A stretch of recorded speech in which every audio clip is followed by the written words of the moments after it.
Et stop, tu roules sur le boulevard BD, cet album est fait pour toi. Fidji. Vincent, la trentaine, a tout pour être heureux. Il s'apprête à acheter un appartement en plein Paris avec sa compagne. Il bosse dans une start-up dans la billetterie avec son beau-père qui est prêt à leur prêter de l'argent. Bref, l'avenir s'annonce radieux. Pourtant, l'homme est empreint de mélancolie. Il aurait préféré s'installer à Biarritz où il a grandi avec son frère Samuel parti aux îles Fidji. Vincent est nerveux, impulsif. Il va même passer une nuit en garde à vue après avoir balancé une bouteille sur une voiture de flic. Il est sous antidépresseur. Il a changé, mais sa chérie n'a pas l'intention de le laisser tomber. Ce ne sera pas réciproque, parce qu'au retour de Sam, il va tout plaquer pour faire avec lui un road trip jusqu'à Biarritz. Si vous voulez lire une histoire qui ne ressemble en rien à tout ce que vous avez pu ingurgiter jusqu'à présent, cet album est fait pour vous. Fidji est avant tout une histoire de fraternité.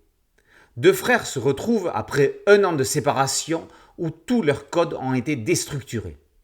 On ne peut pas dire que leur route sera semée d'embûches, puisque ce sont eux qui les mettront.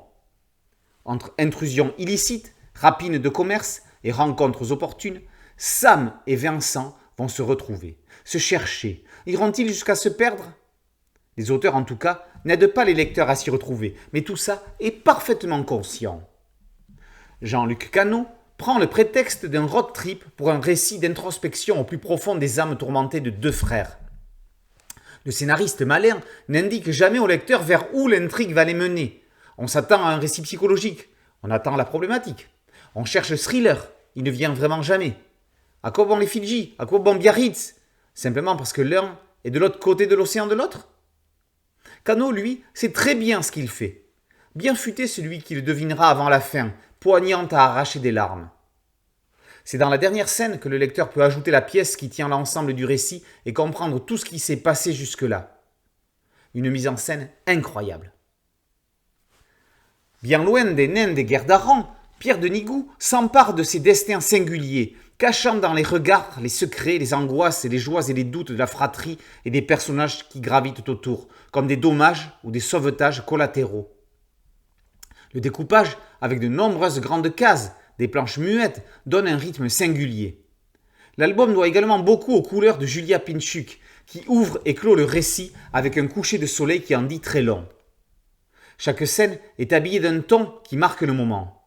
C'est dans les livres comme celui-ci que ceux qui douteraient encore peuvent s'assurer qu'une ou un coloriste est un auteur au même titre que les autres.